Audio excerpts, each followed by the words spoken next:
Ladies and gentlemen, welcome to the Mind Refinery podcast, provided to you by us, the Mind Refinery, creators of content, aggregators of popular culture, and a place where creatives thrive. I'm your host, Kyle Bodanis.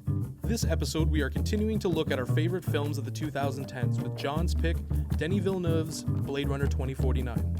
Before we get started, if you haven't checked out and subscribed to the Mind Refinery YouTube channel, do it. Lots of great content, our culinary series Plated, new episode of This Is Cosplay, short films, podcasts, and don't forget to follow us on Instagram, Facebook, and Twitter for all your Mind Refinery news. And now, without further ado, here's the show. Okay, here today to discuss John Neal's favorite flick of the 2010s are Mind Refinery creatives Andrew Lanza. Hey. His first podcast with us today as a speaker, Boyanetic Technical. Yo. And John Neal. Hello. Okay, John, maybe you want to start us off by telling us a little bit about why you love Blade Runner. 2049 in particular. 2049. Yes, 2049. Yes. Wait, did the original Blade Runner come out in the last 10 years? You hate the other one. Yes. Maybe. Yeah, it was like 2011, I think. Yeah, they just did a 9th cut of it. Yeah. I have two main reasons why. Okay. The first is because in an era that I feel has been largely defined by like sequels and franchises and soft reboots, it's in this case being 30 years. I think it's the best one that's done it so far, narratively, technically, and the ensemble performance by the cast. And the second reason is because it's a standalone film on its own, and it makes the original film better. It adds to the ethos of Blade Runner. The world of the story, and opens up so many possibilities for other stuff as well. I mean, when they first were like, we're doing another Blade Runner, I'm like, Oh yeah. bits and pieces of my childhood Nervous. just keep getting, Very Picked nervous. away. But then as soon as you heard who was doing it, yeah, Villeneuve It was and still- Deakins. yeah. Still though, I had the whole Star Even Wars the- flashback. I agree, but Scenario. you have those too. It's just like, Again, cautiously optimistic going in. Absolutely, But absolutely. absolutely but if surprised you heard they were and- making a Blade Runner sequel and it didn't have those two names attached to it, or at least kind of those level of prestige, Yeah. you would be super worried and be like, this Yeah. is a cash grab. Yeah, if it was Totally. like McG, like Terminator Salvation or something like that, Yeah, it's like, yeah. Yeah. Exactly. Also, I think Exactly. just Denis Villeneuve's body of work leading up to Blade Runner, Arrival specifically being the last film he did before it. Seeing that, I was like, okay. Yeah. I think The I feel tone- a lot better about the this. tone of that film. It really transferred into Blade Runner. Same thing, like the subtleness and the slow pacing. Like he's not afraid of that stuff. He handles it really well. Mhm. Yeah, and Mhm. we're gonna get into the whole Denis Villeneuve thing because I feel like this movie is a huge flex for him. It's like he becomes the man of the hour at this point, and obviously he's moving forward to do Dune. Which, I mean, after these movies, I mean, realistically, who else, if anybody else is attached to Dune, Yeah. maybe other than Christopher Nolan, and even then, I'd like Denis. You're not going to be too excited about it. Like, what I want to do though is to start. What are our favorite scenes, favorite sequences? I mean, like for me, my favorite going into this, into this discussion, the Vegas when they start getting into Las Vegas. And you just see like how they decide to do it. It's just like incredible.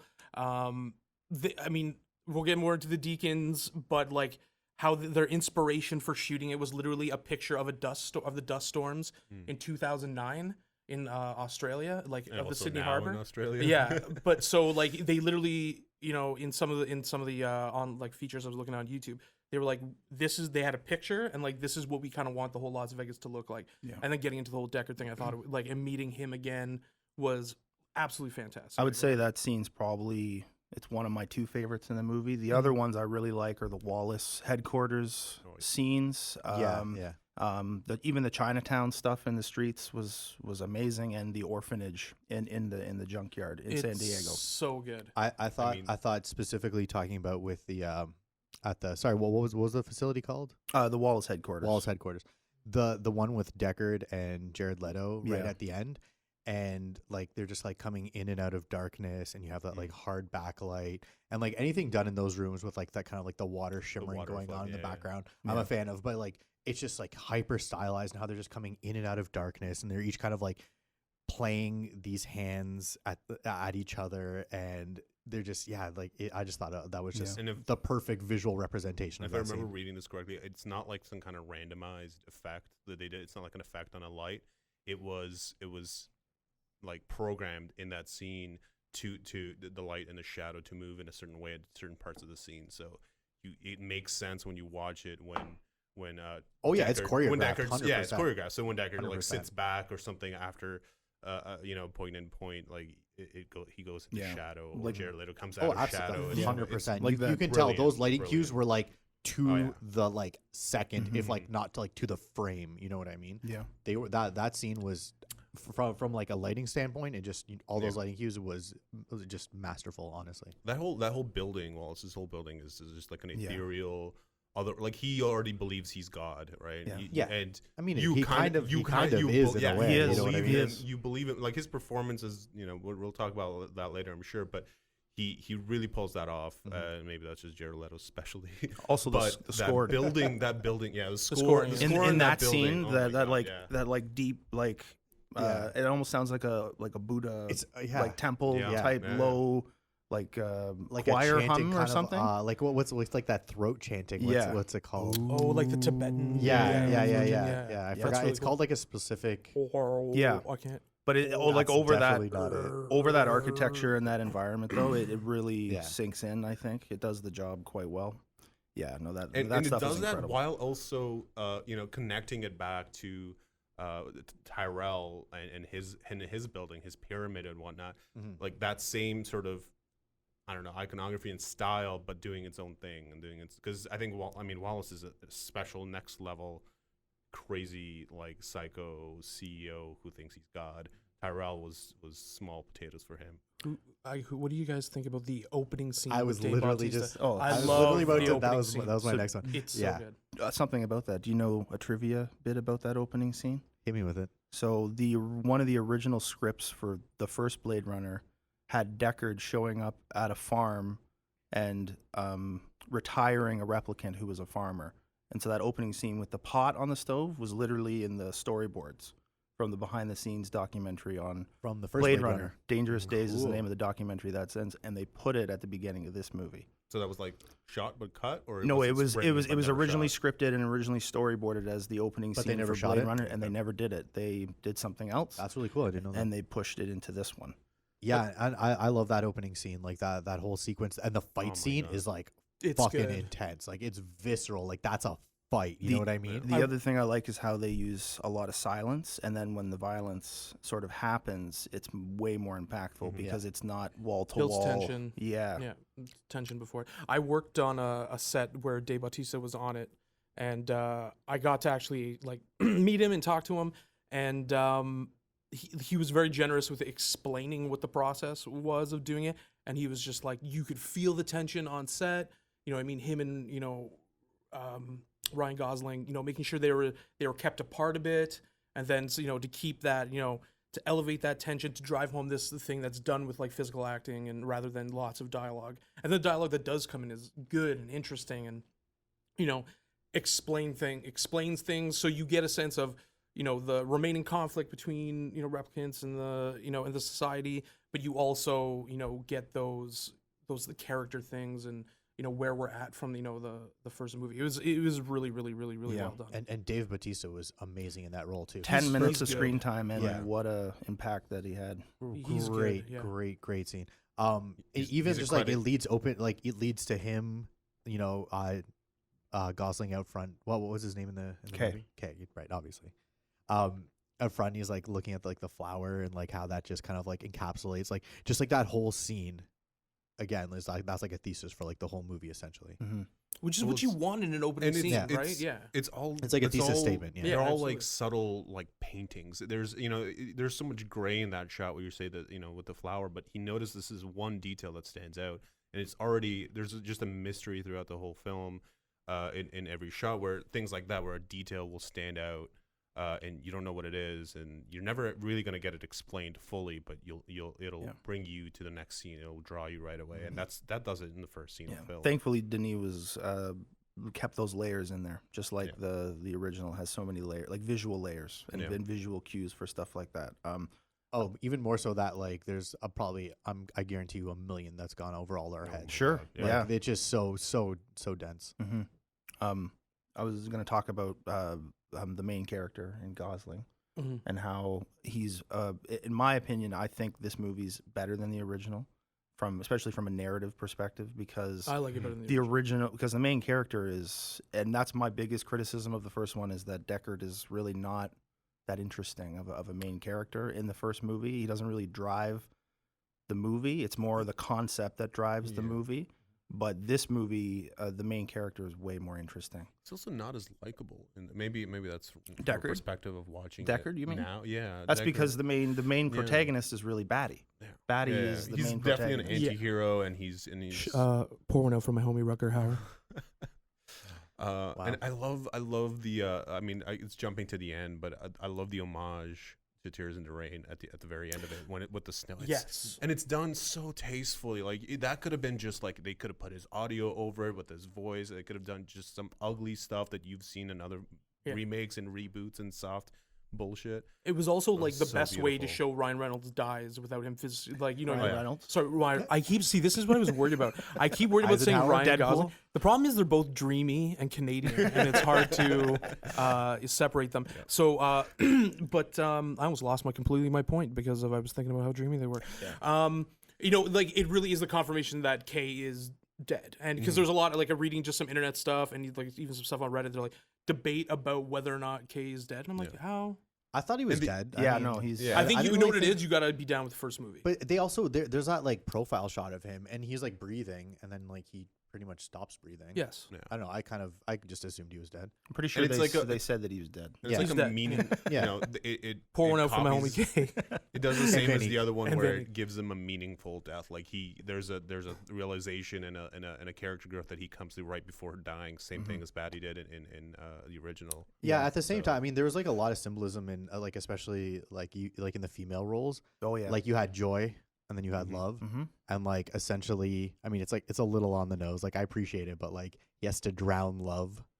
Yeah. And he has to sacrifice joy to have Deckard meet his daughter. Is it on the nose though? I mean, Until you said it's, it, I never thought of it. Exactly. it's I don't know. I feel like it's. Do you know what it reminded me of? Remember in Children of Men, I'm like, this movie's dope, and then the ship named Tomorrow Yeah. comes. I'm like, come on. Yeah, I mean, so it's dope not. ass That's It's not dope. really. It's the movie's incredible. I'm just like, wow, that movie was and what? But you know what? Sometimes joy humans is are spelled cheesy, you know? Joy.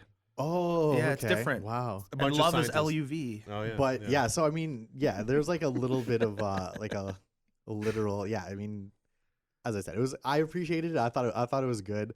But yeah, I don't know where I was going with that. So, like, one of the things I love about this movie, like, the first movie's a kind of a great concept movie for cyberpunk and all that, and there's interest, like, there's a lot of layers there, but this movie really drives home the theme of what the first one should have really been about, which is what is human, and that this movie just attacks it, like the first one did not attack it.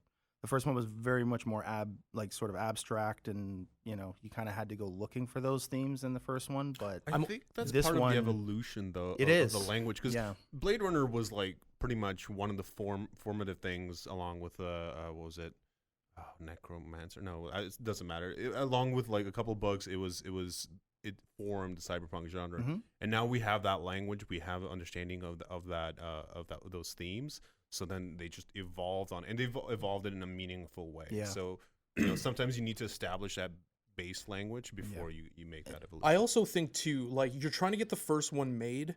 So like what the first one has, especially in comparison to this one, and also like how many cuts they've done of the film, a very simplistic plot. Yep. Dude is got to kill this guy, yeah. right? And then it's all the other stuff, from outside of it. Whereas this one has a lot of other stuff embedded into it because you're looking at Kay's goes back to this idea of like theme of what is human and all that. So Kay's experiencing that, Joy's experiencing that. They all are. To an extent, Wallace is coming at that from the antagonist angle. So it's really there's more tension and more stakes in this one because they really embrace the character. Whereas, yes, I agree, the first one was very much like, one, can we do it? Can we get it made and financed? How are we going to do, like, because and you especially see with all the cuts. Oh, it's like still- getting it past the like the final cut. We've done like how many It was like, what is it, 4? It was 4 cuts, I think. The last cut, I think, the was final like, cut. the final cut was being the Ridley's, 2008, being right? Ridley's Yeah. happiest version of the movie. That's the only one where for he him. has like full artistic Well, control. that's the one that they based the sequel off of. Like they've publicly said many times, this is the sequel to the final cut. Well, I know director's cut for the original Blade Runner, he had like nothing to do with. Right. No. Yeah. And they threw Which is director's weird cut that on it's Yeah, called they just a- added Well, that and director's the cut. Executive's cut? theatrical release was also a disaster. Yeah. And like if you ever watch videos of the promotional material for that, it's an With absolute- Harrison it's a Ford's different movie, voiceover? and that's why it didn't Yeah, do well. yeah. That's why it, like, I mean, I'm sure it was not an easy movie to ingest either way, but that promotion. feel- for it was Also terrible. the also sorry, just No, quickly no, with absolutely. with the original, like at the same time too, that was like a special effects vehicle. Like they Yeah. invented shit for that movie. Like Mhm. that like the from a technical, like a VFX standpoint, that movie is out of control. The It's first one. really so- still it's really it so, holds so up. good. It aged Doing very like it ages multiple well. exposures, like Yeah. going over like the same The exposure on cityscape film. stuff. I mean, Yeah, it's this also at the beginning, well, like with the miniatures and Well, everything. it's the last in-camera special effects movie. Like there's no computer special effects in it. This was like was it 80 something? When did it come out? Sorry, I think it's 82 Yeah. to be exact. So that's kind of like the peak of your practical effects Yeah, era exactly, before VFX starts, getting in there and Yeah. doing good things, but it wasn't practical was the Douglas best there. Trumbull. Yeah. So, Oh, yeah. so guys, I'd like to move on and talk about where is this for Denis Villeneuve? And the big question is this with this movie, has he done his best or is his best yet to come? Dune's No, still Dune. coming. And honestly, if he hadn't done this movie, and if anybody else they called anybody else to do Dune, I would not be as confident with it as I am Yeah, now. I don't know. And Dune is a beast. Dune is so out there, and it's going to be hard to both ground it and make its characters likable and interesting to most audiences, because it's just an out there story, but it's one of the most essential sci-fis out there. And I'm confident in the way I've only read the first Dune book. It's the best, Yeah. but the other ones are worth I'm reading. confident in kind of his ability to do it, because what he did with this one is he added complexity through characters, and through characters created themes. He didn't try to inject things that are in it. Like, I tried to make this a statement about the socio-political, stuff like that. It was like he created characters that had conflicts that needed to be resolved, and in those journeys, you got thematic elements. So it all comes out naturally. Yeah. And I think Dune is one of the books where you could absolutely overcomplicate it. You have to find the story that's in it. You got to find the key thing, focus on that, and then augment it rather than like another. He knows when to be simplistic and he knows when to be complex. And Arrival, and Blade Runner, I thought, especially Blade Runner, because this could have gone. I mean, we're going to discuss whether or not the sequel should have been made, which obviously it should have, but like he just really did. It could have gone bad. Voted director of the decade by the Hollywood Critics Association. I don't see. Yeah, like dude kills it. He just keeps getting better and better. Honestly, He's Canadian. Well, I love that- it. Just- that's- yeah. Montreal. but yeah, But I mean, on the topic of what you were just saying, is Blade Runner manages to, with so little, without putting anything too in your face, saying, hey, this is this future, this sci-fi, it says so much about that world with so little, and makes you imagine what the rest of that world is. Yeah. Dune is this massive world with so much detail in it. If you try and present that detail in a movie, you're gonna overwhelm the audience, and the story's gonna get lost in it. So if he can manage to do what he did with Blade Runner, Dune is. He gonna be makes fun. special effects benign Yeah. in a good way, Yeah. right?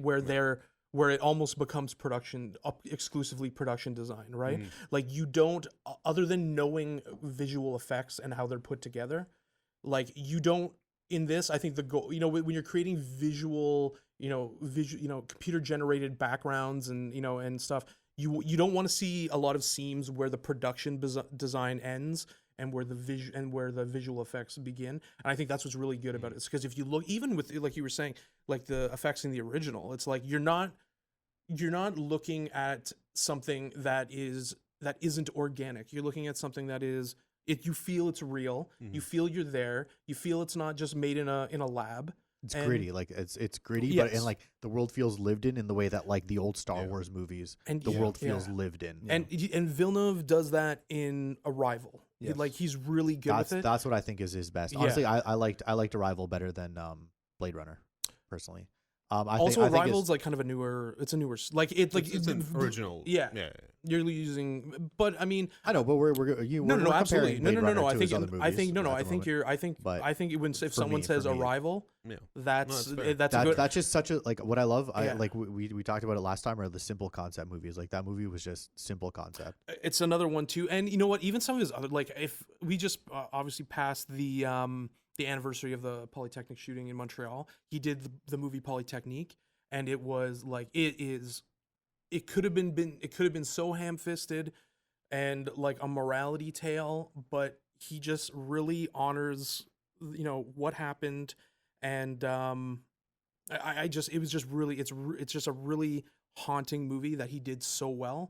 And it just like the start, and then obviously some of his other Sicario. That I love Sicario. It's probably my favorite Denis movie outside of Blade Runner, but like how many shows and movies in the last 10 years have been made about was that when like they worked together first time? Deakins and but like how many movies have been made or shows about drugs and narcotic smuggling, and that one to me sticks out like a sore thumb as one of the top movies made about it. I think Sicario 2: Day of the Soldado is a far superior. Is that movie good? Honestly, I no, it's the first one. The first one is from it that look really good. I haven't seen it watched. The problem is the first one is just so good, and the second one I don't know. I didn't really like the second one like all that much. Also, I mean, fucking Prisoner. Oh, see, this is what I'm saying. When you're like Arrival, it's like man, you could. There's so many of these that you could debate. About like totally. Prisoner is just a fucking grimy movie. You just feel like you need a shower after that movie. Yeah. Like you just feel like a piece of shit. Like it's so good. The characters, like it's so ambiguous. I love it. I love Prisoner. I think we can all agree that it's hard to pick a Denis Villeneuve movie that is necessarily his best. But now, and we don't know if he's done his best because we have Dune looming, and then also like he's not that old, and he's Denis. How old is he actually? I have no idea. I think he's got to be in his 40s. I think he's like mid to late 40s. Salt and pepper. He's not. Yeah. 42. Old. We're getting. He's born 45. in 1967. 52. 52. Okay. We're way off. I think George Lagos, technical and partner at Mind Refinery. What I want to do is, guys, and talk about Roger Deakins. We've talked a lot about Roger Deakins because we feel the need to beat off to Roger Deakins as often as possible. This is the Roger Deakins podcast. This is almost could be the Roger Deakins fan club. Welcome to the Roger Deakins pod. Good. Sponsored by Kino Flow. Is this his best? I think visually this is Deakins' one or two best. My other one that I would challenge for it is Skyfall. I love the way Skyfall I said it last. Oh, you said Assassination of Jesse James. I said Assassination of Jesse James. I mean, he has such a. I mean, Sid and Nancy, maybe? I don't know. No, I'm kidding. Gary Oldman, Sid and Nancy, just over the top. It's not a very good movie. I'm in the camp that this is his best, and partially, I mean, obviously, amazing work, but when a DP gets to do sci-fi and a DP that good gets to do sci-fi, that's a world that you completely create. Versus another one where you're more tied to a realism or a certain time era or whatever. So you don't. Obviously, you can be as creative as you can get, but with the sci-fi, you can really just design everything. And also, he could have, and he wouldn't have though, because it's Deakins. But like, I mean, there's a visual sort of style already in place for this as well, in a way, because of the first movie, and this did not feel like the first movie's cinematography. It like reminds you of it, but in a completely original sort of which is an extremely way. Like that's an a evolution challenge. of it. That's a huge challenge to call back to the original one, but do your own thing. That is masterclass cinematography that I think adds an extra level of challenge that makes this his best work. He works well with production designers too. Production designer on this, Dennis Gassner. Again, really, really, really good at work. Like you guys, you have to people. Really don't think too much, like who aren't in the know, like film wise, about the really tight relationship you need between production designer and cinematographer, and like it just again, it's the seams, not knowing where one ends and the other begins, and of cinematography, visual effects, and just really, really, really, really good, really well put together. Like but could anybody, in my opinion, no. Could anybody else, another cinematographer, have effectively done this movie? Yeah, probably. Only somebody in Deakins' class of like the top level. Mm-hmm. I don't know. I think like Cronenweth maybe. Yeah. Yeah, maybe you're probably looking at Cronenweth. This I isn't feel like Feister would probably do a pretty good job. Wally, because he's on the Chris Nolan tip. Yeah, So remind me on like those like big budget like yeah. Who was the original the original DP? Cronenworth's father. yeah, it was his father, Okay. Jordan Jordan. Cronenworth. Okay. Yeah. Okay. Yeah. So look at this DNA. Yeah, man. It's no, but yeah, the other thing I was gonna say about the visuals is the production design. Again, it's a Dennis Gassner operation, but that combined with just the seamless VFX in this movie really just. And we only talked on it a little bit, but the score again, It's so just good. ties everything together. So like good. you have those like almost like those noise that sound like a car revving up or something. It's like a lawnmower. I don't How know much what it Hans is. Zimmer do we have? Yeah, in this I podcast? noticed that. Yeah, We have a we're gonna next have- Hans. we're gonna- I feel like those it's like things with Hans Zimmer and Roger Deakins just like custom, like just take our money. yeah, this is the Hans Zimmer and Roger Deakins podcast now. And he had a collaborator on this, Benjamin Wolfish as well. Yeah, Shout out to that. Remind me, who was the Greek guy that did the original? Vangelis. Vangelis. So Vangelis is probably my cousin. I think Hans Zimmer. I That mean, the money's same, not trickling down. Trickle down economics is same thing economics does about, not I work. said about Deakins, where like it has to be notes of the old, but with your own and original and respectful of the old. The Hans Zimmer literally did the same thing in the music. It's hard to do in music because you're so using good. you got to like grab the little themes that come up, but then like the binding between it's super. You need someone who's intelligent, and then Benjamin Wolfish really brought that like digital like noise.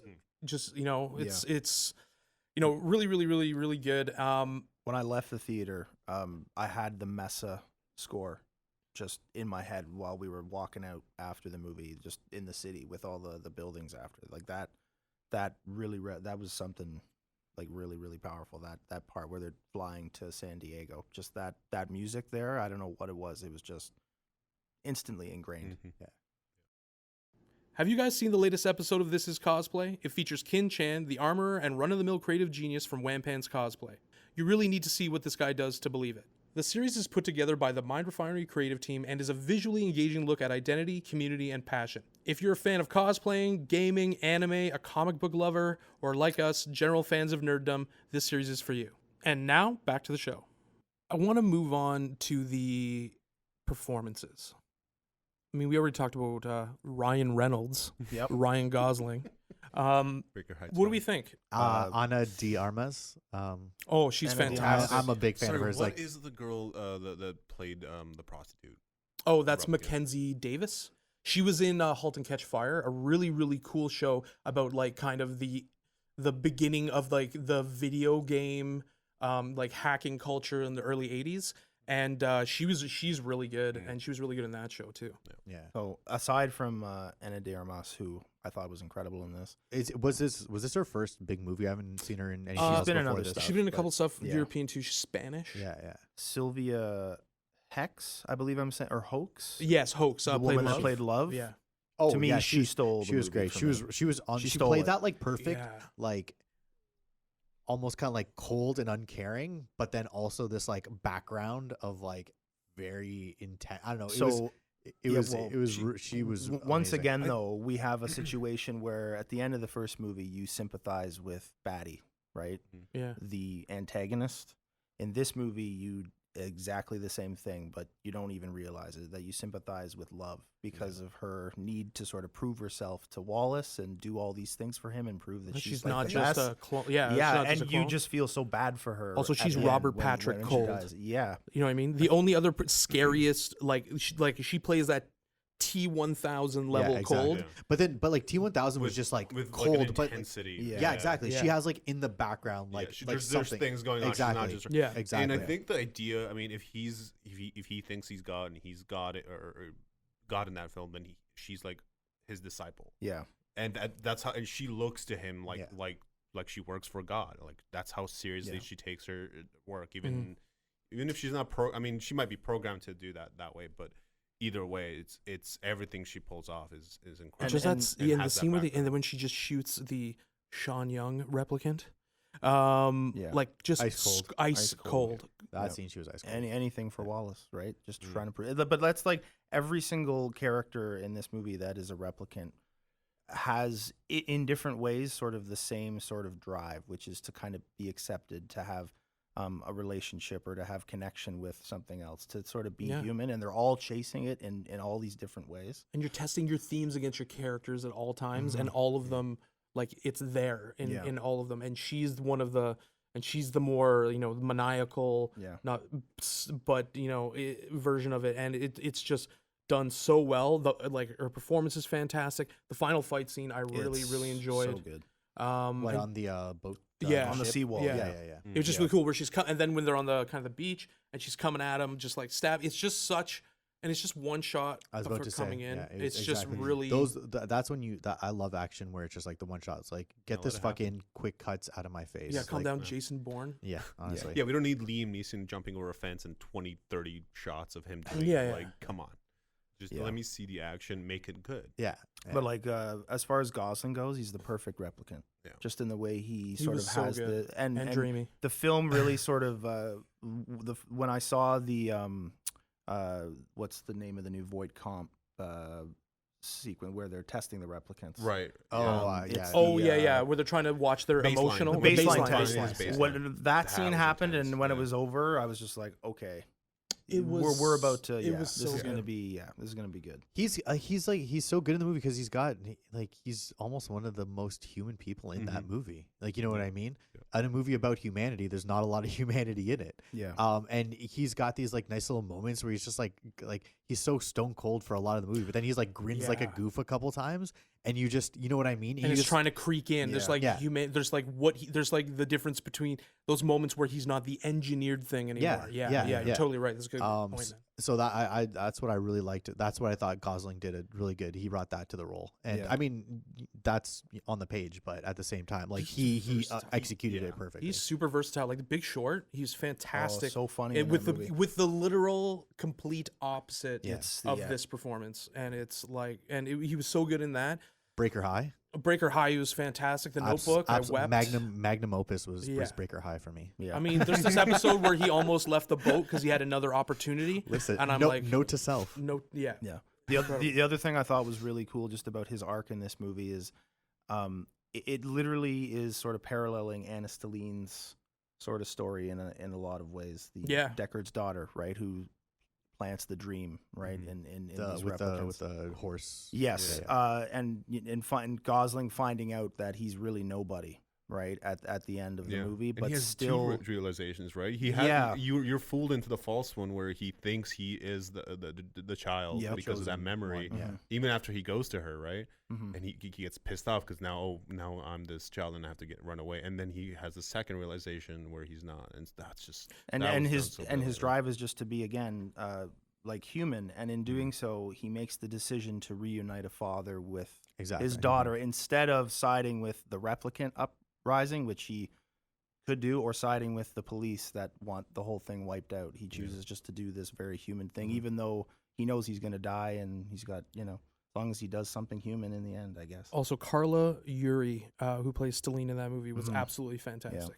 This is great casting and great performances. Like I said, the ensemble performance by everybody for me is what kind of sealed the deal. In the we already talked about Dave Bautista; he was great. And Harrison Ford, we're forgetting the his boss, Madam. I forget what her name is. House of Cards. Robin Wright. Robin Wright. She was. She's good in whatever whether she's Jenna, if she's even in House of Cards, although that show went off the rails, but she's good. She's great. She's really talented. I had some minor issues with her performance, like just as far as her being the overbearing sort of like demanding kind of boss. Yes, but not like. It didn't kill it at all, but it was one of them, probably the weakest one of the bunch, I think. Honestly, I thought Harrison Ford was the weakest of the bunch. No, definitely not. No way. Dude, best performance in years from Harrison Ford. That's not saying much, though. It's not as good as Hollywood Homicide. Still, I mean, it's still saying a lot for him, though. I don't know. I'm just saying, I didn't think he was bad. Don't get me wrong. I just thought compared to everybody else, I just thought he was a little flat compared to everybody else. He was playing Harrison Ford. Like, he just can't get away from the cranky old guy. Yeah, like I've seen Harrison Ford play Harrison Ford in every movie. The cranky old guys is my problem. I feel like our first baptism of Harrison Ford is like he's like dashingly handsome and charismatic and funny, and in these ones now he's just like calm down, geriatric Solo. Like But I mean, he was. But Don't get me wrong, he's not bad. But I'm just saying, at compared the to same literally time, everybody I else, thought he was good, and his scene with Jared Leto was really good. That's Yeah. I still think that's again. That's the strongest. That's the strongest. So like part. that's that's so the I can strongest scene of the so movie, like yeah but- for that is and then he's just like I can't do it, and he's like, what if I give you a Sean Young replicant? Would you do it? No. I'm just like, wow, he sounds like Batman. Yeah. He's just very good with it. And what about let's talk with Jared Leto. Oh, yeah, he was. this great. is perfect Jared Leto. This is like idealized Jared Leto. When he does something like this is when he's like, the best. Have you seen 30 Seconds to Mars? Yeah, it's popular to hate We're on him replicants. because Yeah. of his Joker performances, but and of him as a person. But yeah, no, he's in when he's in the right role, he's just incredible. His range, Dallas like in Buyers- Dallas Buyers Club, Club, yeah. he literally like I cried in that movie Oh, because yeah. he was it's So fantastic. he was so good, deservedly won an Oscar. It's rare to get a deservedly won an Oscar. He was fantastic. His range of being in terrible things like what's it called? What's that stupid Batman? Suicide Squad. Suicide Squad. yeah. Sorry, porno for Suicide Squad. No, please don't. Like Suicide Set her on Squad, fire. 30 Seconds to Mars, like some of these things. Like he. But when he's got the right role, he is one of his generation's finest, and has that level of capability. And I thought he uses up his screen time so well, and he's fantastic. You don't see him a lot in this movie, but he really adds that godlike corporate overlord that the Terrell Corporation was in the previous one, and is a logical extension of that without being the same thing, without trying to do any crazy tie-ins to the previous Terrell Corporation. And it was absolutely fantastic. I really, really thought he was great. Megalomaniacal. And they're actually, what's funny? I did not mention this before. Now I'm looking at my notes and I realize I should have. They're actually thinking Denis Villeneuve was actually saying that they might try to make another one. So do you? So it opens itself up for another one very Okay, nicely. do it. but here's the I don't thing. I care. agree. I trust him implicitly. I trust Denis Villeneuve. So on he this. has said, because I've read about this, because this is a big sticking point for me. He will do it as long as it's an original, standalone Blade Runner, something else that has nothing to do with this storyline. Oh, okay. And I like that. and that world is so rich. Get him and doing now Star that Wars. he's kind of opened it up, well, think about all the off. Like they could do a bunch of stuff off world I'd too. love to see that. Yeah. Well, the replicants were created to mine like off Yeah. world and stuff. Yeah. Also about that, he also went ahead and approved. Did you see the 3 YouTube short films that were taking place before this movie? No, I So didn't even know they existed. they made 3 short films. One of them was by it was a Japanese anime styled short film about cool. the blackout Oh, nice. set in 2022. Oh, yeah, they're with the better rebellion? prequels. They're Yes. better Yeah, with the prequels. rebellion. About the when all the Nexus 8s rebelled and they created a blackout that wiped out all trace of everything, so they couldn't be caught. So it's 3 different filmmakers. That Yep. So Yeah. they So did it's kind of like an film- animatrix type right. thing. And then I they love did that. and then they did a film about Porno for my real homie We animatrix. need more of that.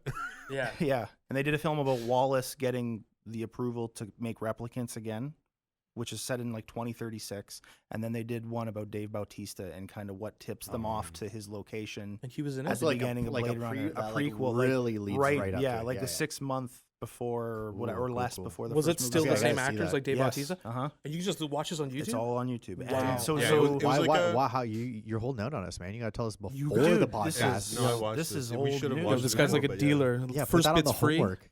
But anyway, so That's an assignment. So he gave so anyway so he approved all that, and he even gave the director, I think Scott, one of Ridley Scott's sons, directed the one with Jared Leto. Wow. That's awesome. Yeah. Yeah, I gotta But see anyway, this. That's so cool. so they had all this stuff sort of in place to open it up already, and the fact that he's willing to do that and is willing to come back and do an original story, he's the only one I would allow to do it though. Anybody else, it's a no for me after seeing what he did with this. Because I just don't think anybody can tell an original story in this world right now other than Denis Villeneuve. I'm going to check that out. Uh-huh. I feel like you just lowered my productivity Yeah. for the evening. Well, they're not very long, but they're. What are they really like? good. 10 minutes They're each type thing? And Yeah. honestly, I don't know where it comes from, where that idea came from, but if it's like we don't trust trailers anymore because another company is going to cut it, we're not going to have input on this. They might fuck it up like they did the last time this movie came around. Let's do some short films and let's make that our they're farming out promotional those material. trailers. You have no idea. It's just people who are good at cutting trailers. bad. So, I mean, this is also why you see people complaining about the trailers versus what happens in the movie, because there is a blatant, often disconnect between or between even them. worse, here's the whole movie in 3 minutes. I Every try not major to watch plot trailers point anymore. in 3 minutes. I See, think the only time I watch trailers now are if I'm seeing a movie at theaters, or like if like the new Star Wars trailer comes out, I watch it. But other than that, I really try not to watch trailers. What Chris I'll see Nolan one. did is what Chris Nolan did, like when he did the first 6 minutes of the Dark Knight Knight. Rises. Like, And Dark Knight. did he and do Dark Knight as well? Oh yeah. Oh, the cool. I bank never saw scene. that. I never the saw bank scene. Yeah. Oh yeah, you're Yeah, totally yeah. right. Like that, I think is a really good way of doing it, because then you're not what Boyan said. You're not lending it to some Or the new one. house. What is it called? Tenet. Tenet. Oh yeah. my God, the fucking Tenet first. Do you know what that would have been good? You know what that would have been good with? Okay, remember Hotel Chevalier? Yeah. Like with Darjeeling Limited. Yeah, Darjeeling. Yeah. It's like, why don't we? That would have been sick too. What do you mean? Like seeing it before Seeing what before? Darjeeling Limited, like seeing because the short, like with Natalie Portman. I did. No, like if that had been done like that as well, was it? When I saw Darjeeling Limited, I saw the short before. Oh, what I mean is like As instead of a trailer. instead I of a think you're saying. trailer. Oh, I didn't see what I don't want. No, to sorry, it's I wasn't promotional connecting the dots. material. Yeah. So particularly well. instead of trailers, it's just short films. Yeah. That have I don't know. Yeah, fuck. Oh I'd my be God! down with that. Imagine It's if not this is gonna. the rebirth of short films in like popular media. If like everyone just says fuck trailers, and we'll just just says make short we'll films. just do in-universe short films that don't tell you anything about the story, but tell you about the world and the characters. Well, Before. I mean, I'm all for it, I mean, but it's, they'll obviously it's never not do a, it. No, they'll never do it's it. not a Yeah. From a catch-all marketing for standpoint, everything. that's not gonna Also, do Yeah. well. one of the Monetarily, they're like, can we spend, instead of just paying the editor and for the mastering and all that, they're like, can we just make another short film with Dave Bautista, who like probably his like SAG rate is more expensive than the film. than the actual But it's a marketing budget thing. It's not a production budget. A marketing budget. That is almost true. They're double putting the- 70, and to be very honest with you, they didn't really market this film well. But yeah, but No. that marketing budget goes into other places. Not But I'm just saying, making trailers are the part thing. of the marketing budget, and it's always so big that I'm sure they could find. room Also, for a short I film. did not like the trailers for 2049 necessarily, and it was one of the things that kind of kept me. Like, it was just the way that they cut it, I guess, and what they used.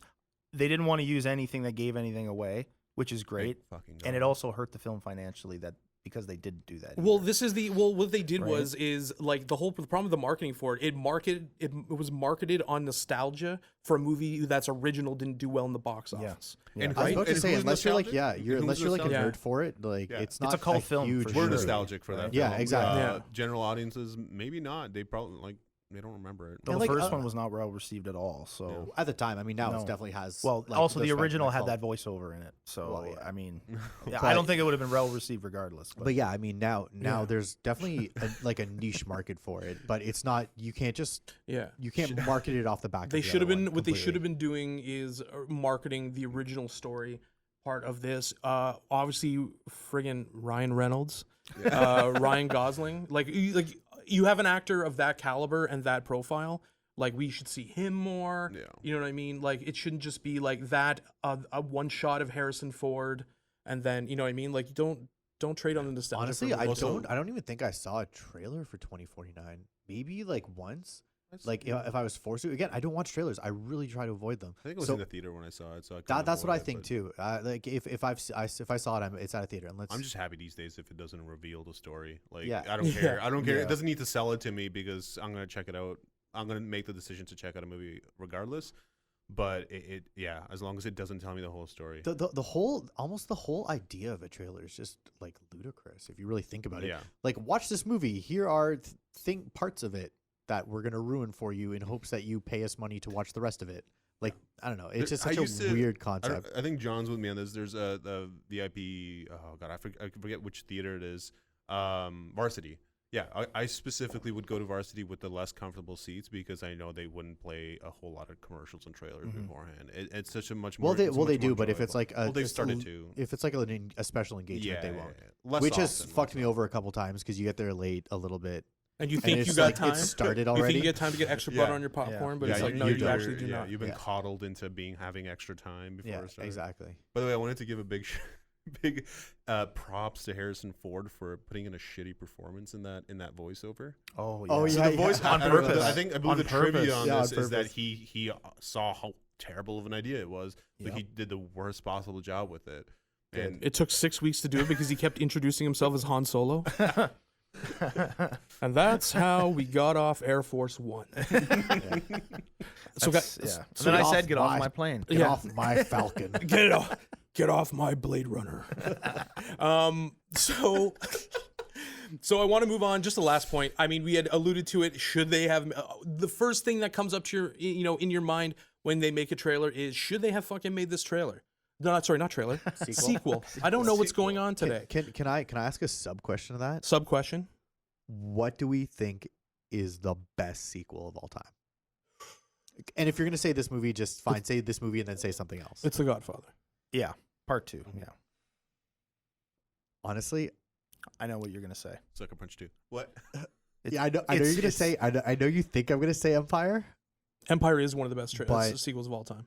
As like Empire is one of my favorite, like if not my favorite It's movie top ever. 3 sequels of But all like time. as far as just sequels go, maybe T2. Yeah, honestly, Yeah, T2 yeah, no. exponentially better Yeah. than the original. Yeah. T2 is just Yes. Yeah. No, absolutely. good action. I watched Good. My grandfather likes it, and it has a story. I watched T2. That's how you know. I watched It's a- T2 first, and it was still my favorite action movie. Same here. of I all watched it time. first as well. Oh, I And saw I T1 watched first. T1 only as like, oh, okay, I guess I should know. What T1's happened before good. this. Don't get me wrong. It's okay, but it's like I But watched no, it but as T2 Or is that- fucking. I love the scene in T1 where they're like trying to explain how he's not a Terminator. The cops are like, yes, and then he took his head and smashed it through a window. Like, he was on PCP. I'm like, okay, he was on PCP. But yeah, I don't know. Like obviously, I'm gonna say like Empire is the better movie. But if we're talking about like, that's a different thing. Like the better sequel. But yeah, I'd say Godfather as well. Godfather is. But it's like, for me, it's like when you're talking about it, you say Godfather and then you discuss the actual best, because like, how are you gonna?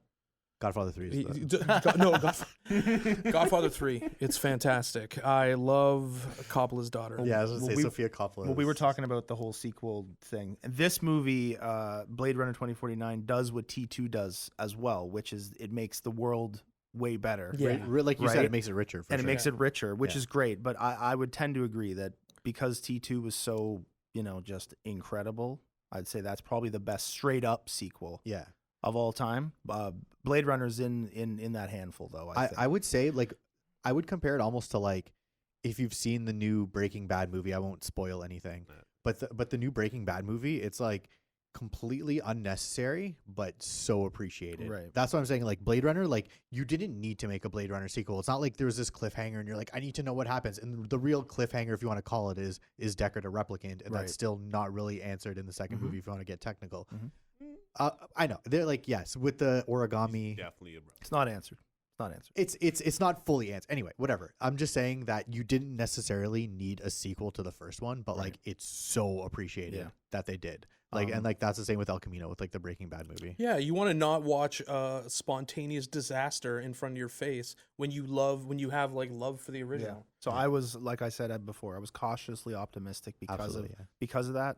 No, I was way more than I was full on honestly. despair until I saw the first trailer, and I'm like, okay, at least there's like a thematic similarity. Might be good, but like I was And I was just visually, it's not- gonna look yeah, as good. yeah. Like be up there. When I heard about it, I was like, oh my god, they're just destroying my There's fucking a- favorite film ever. There's a film reviewer named Mark Kermode, I believe I'm saying that right. Mhm. He was the guy with Werner Herzog when he got shot in the Hollywood Hills, by the way.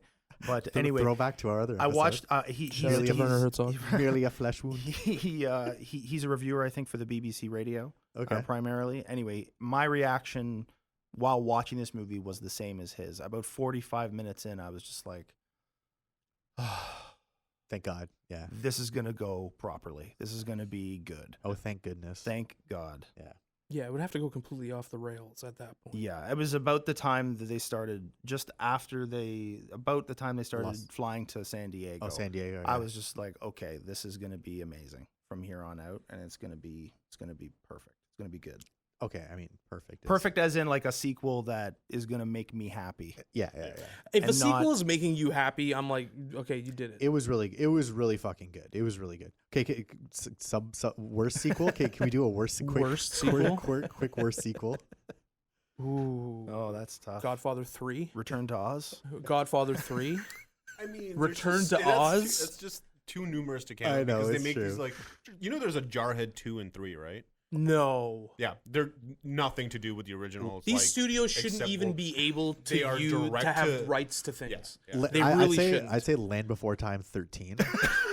Dude, okay, so I much love the worse than first 12. Land Before Time, and then come these straight to video. There's so many Any of them. straight to video sequel is immediately on that. Yeah, Starship like a Troopers return to 2 and Jafar, 3? like the Return of Jafar and stuff, and I Just like, back. I Sequels. like Return of Jafar. John, did It's you ever not see? terrible. Did you ever see Starship it's Troopers not 2? terrible. Yes, I did, and Attack of I'm the Clones. Was very, that very the one disappointed that I was did. literally shot in one location? Yeah, underground in a cave or something. Yeah, they were like in a base or something that was defending it. Yeah. It I was just said Attack of the Clones.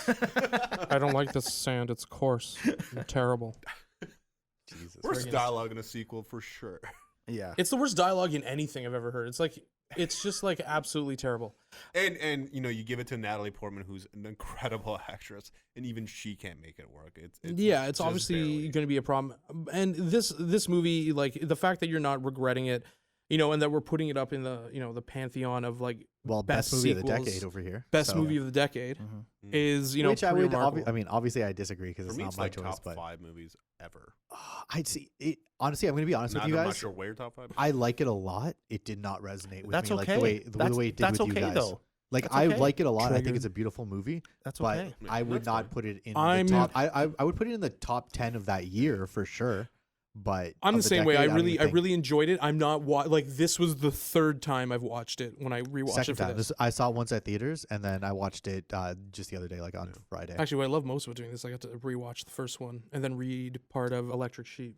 Nice. Yeah. Phil K. I love that book. Mhm. Is it? It's. I haven't read it. It's short, right? Yeah, there's a little it's a little different too. Like it in Blade Runner, they're like bioengineered. In the book, they're androids. Oh, just like straight up. They're androids. Okay. But like the themes and the like ideas behind it are similar, and there's scenes that are like lifted directly from the book and everything in it. So it's pretty well. One of the last things I wanted to say just about it, the sequel and sort of and the question about Harrison Ford being an android or not. Yeah. This movie answered that question beautifully, though, in my opinion. It doesn't matter. Exactly. It I thought you were. doesn't I thought you were matter. say it answered it. I'm like, did No, it though? It And doesn't I was about to matter. like jump on you, and then you're like, it doesn't matter. I'm like, That's been the whole Yeah. sort of driving theme, I feel like, of all of these movies, and this movie kind Yeah. of summed it up for me. Yeah. With the way it ended, it doesn't matter. And you that's know a what? great point. You know what, guys? That is an excellent point to finish up on. Thank you for discussing this movie, John. Thank you for presenting this movie, audience. Thank you for listening. Thank you. All right, guys, thanks for listening. Just a reminder, if you like this podcast and want to keep hearing it, subscribe and give us a 5-star review. And if you're not already subscribing to our YouTube channel or following us on social media, get on it. You will not regret it.